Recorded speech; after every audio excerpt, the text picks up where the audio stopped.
जय गुरुदेव। वचन मुक्तिकम। चित्त से दिन रहो, हमेशा दिन रहना चाहिए। छोटे बन जाना चाहिए कि मैं कुछ नहीं, कुछ जानता नहीं। दिन होकर सत्संग वचनों को पकड़ना चाहिए। चित्त से दिन रहे, बाकी सबकी कद्र करें। छोटा सत्संगी भी कुछ कहे तो उसके लिए भी यह सोचिए कि इसमें मेरे हित की बात छिपी है। टाट पहनकर बर्बाद मत हो। टाट पहनकर तुम टाट टाट की बदनामी करते हो तो हम टाट उतरवा देंगे। अभी हम एक मौका और दे रहे हैं, सोच लो, संभल जाओ। और नहीं तो जब टाट उतरवा देंगे तो फिर तुम टाट नहीं पहन सकते हो, और अगर फिर पहना तो फिर तुम्हारे पीछे बला लग जाएगी। इस बात को अच्छी तरह समझ लो। मैं कभी कभी डांटता हूँ तो इसलिए कि इसका सुधार हो जाए। टाट का मतलब है सही रास्ता, सही काम। यह महात्माओं का वस्त्र है। इसका ये मतलब नहीं है कि तुम टाट पहनकर बर्बाद हो जाओ। मथुरा, दिसंबर 1997। भजन जल्दबाजी का काम नहीं। भजन धीरज का काम है, जल्दबाजी का नहीं। जल्दबाजी करोगे तो काम बिगड़ जाएगा। विवेक से काम लो। भजन लगन और विरह के साथ करना चाहिए। रचना का आधार शब्द है। मृत्युलोक वह है जो इस चर्म नेत्र से दिखाई देता है। पिंड लोक 5 तत्वों का बना है। आंखों के ऊपर अंडलोक है जो 17 तत्वों का बना हुआ है। उसके ऊपर सूक्ष्म लोक है जो 9 तत्वों का बना है।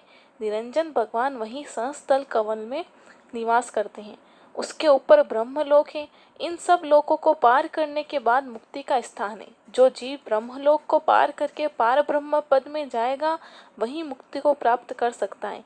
इन लोकों को जिसने देखा है वही दिखा सकता है। सारी रचना शब्द के आधार पर है। इन सब रचनाओं का मालिक सत्य पुरुष है। मुक्ति कैसे मिलेगी किसी को नहीं पता। मन चारों तरफ भटकता फिरता है कि शायद कहीं कुछ मिल जाए। महात्मा ने जो कहा था वो आपने बिल्कुल छोड़ दिया। न आपको सत्संग की जरूरत, न महात्माओं की जरूरत। यह विचार बना लिया कि स्नान करो मुक्ति मिल जाएगी, स्नान से ही मुक्ति हो जाएगी। वहाँ भी उत्पात ही होता है, यहाँ भी उत्पात। न यहाँ कुछ कर सके न वहाँ कुछ कर सके, खाली लौटकर चले गए। मुक्ति कैसे मिलेगी किसी को पता नहीं।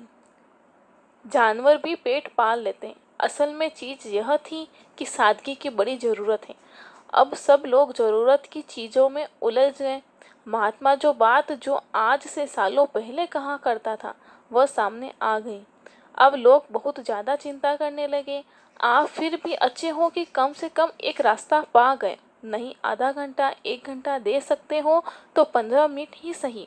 कम से कम यह विचार तो है कि भजन करना जरूरी है। उसमें आप लगे हैं। वहाँ दुनिया में तो लगने वगने का तो नाम नहीं।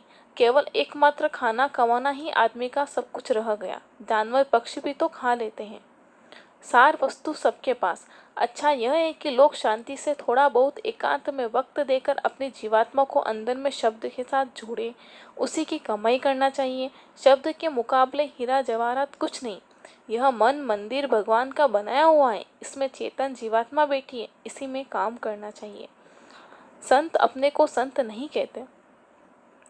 जो लोग वेशभूषा बना लेते हैं और कहते हैं कि हम संत हैं, वो अपने को भी बदनाम करते हैं और संतों को भी बदनाम करते हैं। इसलिए संतों ने वेशभूषा बदल दिया। मठाधीश का, महंत का, दाढ़ी बाल का, लाल पीले कपड़ों का नाम संत नहीं है। जो सूरतें सत्य लोग पहुंच जाती हैं वह चिल्ला चिल्ला कर जीवों को समझाती है कि तुम कौन हो, कहाँ से आए हो और कैसे वापस अपने देश में जाओगे। वो ये कभी नहीं कहते कि मैं संत हूँ। संतों की महिमा जरूर करते हैं और ये भी कहते हैं कि मैं तुमको भेद दूंगा, तुम चलो, मैं अंदर में मदद करूंगा और तुम्हें अपने देश वापस पहुंचा दूंगा। वह विश्वास दिलाते हैं कि शब्द स्वरूपी संग है, कभी न होते दूर। धीरज रखियो चित्त में, दिखेगा सतनूर। आत्मभक्ति। इस अमोलक नरतन को व्यर्थ के काम में मत गवाओ। अगर एक बार चला गया, हाथ से निकल गया तो फिर नहीं मिलेगा। तुम छोटे से छोटे समय में जाग जाओ, चेत जाओ और गुरु उपदेश दे उसका पालन करो। खेती, दुकान, दफ्तर के बाद जो समय बच जाए उसमें भजन करो। जीवात्मा को शब्द के साथ जोड़कर जगाओ तो वह जाग जाएगी, होश में आ जाएगी, अपने प्रकाश में खड़ी हो जाएगी। यह आत्मभक्ति है।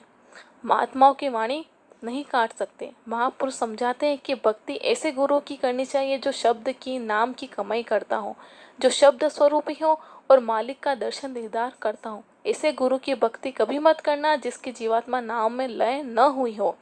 अगर बिना नाम रसई वाले गुरु को किया तो ऐसे गुरु और चेला दोनों नर्क को जाएंगे। रामायण में यही लिखा है कि तुम महात्माओं की बात को काट नहीं सकते हो, जो सत्य है वह अपनी जगह पर है। 1990।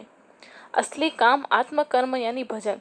चित्त लगाकर मन को रोको, आंख बंद करो और मन को उसके सामने रखो तो सामने तिल दिखाई देता। मन और सूरत जमाओ तिल पर। पहले तो वह काला होगा, फिर चारों तरफ से सफ़ेद होगा और बीच में नीला। हमने कहा थोड़ा भजन कर लो तो मालिक की दया हो जाए, तुम्हारी दिव्य आँख खुल जाएगी तो तुम भी देखोगे उसकी तरह। तुम क्यों परेशान होते हो? वह सब देखता है, उसकी आँख खुली है। जब तुम्हारी दिव्य आँख खुलेगी तब तुम भी देखोगे कि वह सब देखता है और तुम भी सब देखोगे। वह दिव्य आँख ही ऐसी है। ऐसे ही भजन करना। ऊपर की तरफ आँख करो तो काम जल्दी हो जाए। तुम इधर आँख फाड़ कर देखते रहते हो, उधर क्या मिलेगा, इधर क्या मिलेगा। कभी भ्रम मत करो, नहीं तो अपना नुकसान हो जाता है।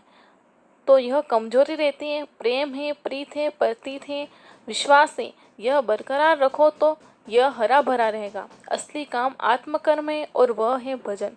कानों से नाम को, शब्द को सुना जाए, उसकी कमाई की जाए। एक चिंगारी भी प्रकट हो गई तो पूरा ढेर जला देगी। यह तो योग रूपी चिंगारी है। आप पर, आत्मा पर दया हो जाए। तुमने थोड़ा किया, वह ज़्यादा दे दे।